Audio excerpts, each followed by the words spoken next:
Once upon a time, in a small village in ancient Japan, there lived a young man named Ken.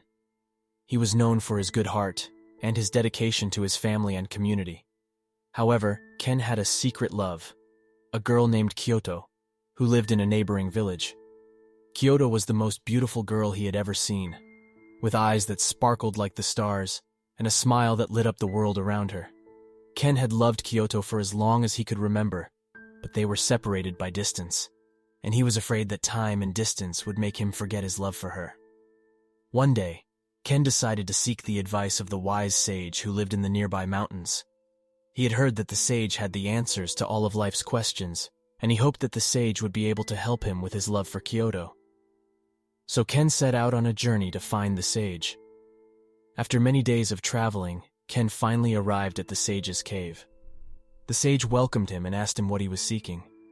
Ken told the sage about his love for Kyoto and his fear that time and distance would make him forget her. The sage listened patiently and then said, "My son, if you really love someone, time and distance will not make you forget them. Love is a powerful force that can transcend all obstacles." Ken was confused. He asked the sage how this could be possible. The sage smiled and said, "Let me tell you a story. Once upon a time, there was a king who had a son. The king loved his son more than anything in the world, but he was worried about what would happen to his son when he died. So he decided to find a way to make sure that his son would always remember him. No matter what happened, the king called upon the greatest sculptor in the land and asked him to create a statue of the king. The sculptor worked tirelessly, and after many months, he created a beautiful statue of the king. The king was pleased with the statue, and he asked the sculptor to make an identical statue of his son. The sculptor worked even harder on the second statue, but he found it difficult to capture the essence of the young prince. He could not capture the love and admiration that the prince had for his father. Finally, after many attempts, the sculptor had an idea. He placed a small mirror in the chest of the statue so that when the prince looked at it, he would see his own reflection. The king was pleased with the sculptor's solution, and he had the statue placed in the prince's room. Years passed, and the king died. The prince was heartbroken, but he continued to look at the statue every day, and he saw his own reflection in the mirror.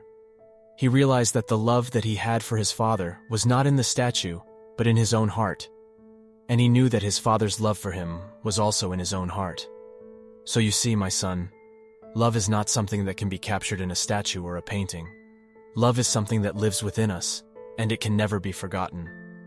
If you truly love Kyoto, then your love for her will live on, no matter how much time and distance may separate you. Ken was amazed by the sage's words. He realized that his love for Kyoto was not something that could be measured by time or distance. It was something that lived within him, and it would never fade away. Ken returned to his village, feeling more confident than ever in his love for Kyoto. He wrote her a letter, expressing his love and devotion to her, and Kyoto was overjoyed to receive the letter from Ken. She had secretly loved him for years, but had been too shy to tell him. She wrote back to him, expressing her own love and admiration for him, and they began a correspondence that lasted for many months, even though they were separated by distance. Their love for each other continued to grow stronger every day. They wrote to each other about their hopes and dreams, and about the small things in their daily lives that brought them joy. Eventually, Ken realized that he could no longer live without Kyoto. He decided to travel to her village and ask her to marry him. He set out on the journey, filled with hope and anticipation.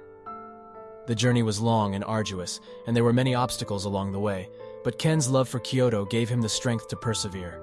He arrived in her village, exhausted but exhilarated. Kyoto was overjoyed to see him, and they embraced each other tightly.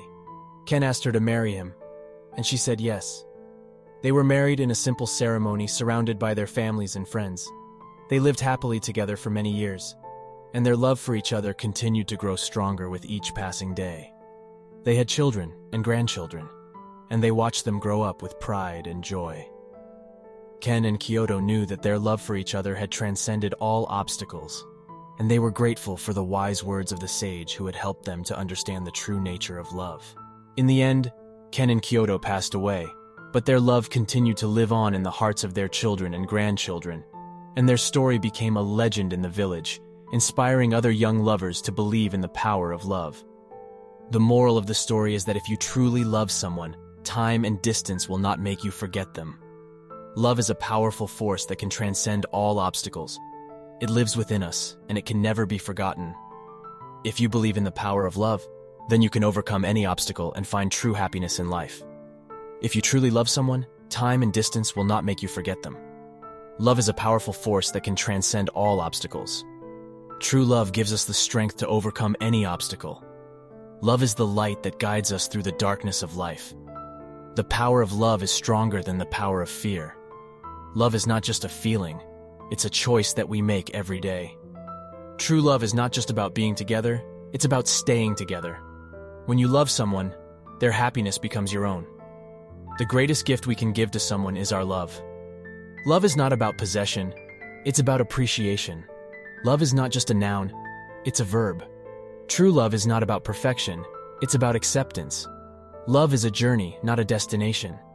Love is the bridge that connects us to others. Love is the foundation of a happy life. Love is the key that opens the door to our hearts. True love is about seeing the beauty in someone's soul. When we love someone, we become the best version of ourselves. True love is about supporting each other through thick and thin. Love is not about changing someone. It's about accepting them as they are. True love is about respecting each other's individuality. Love is the music that makes life worth living. True love is about being vulnerable and trusting each other. When we love someone, we see their flaws as part of their uniqueness. True love is about forgiving each other's mistakes. Love is not about possession, it's about liberation. True love is about giving, not taking. When we love someone, we find joy in their happiness.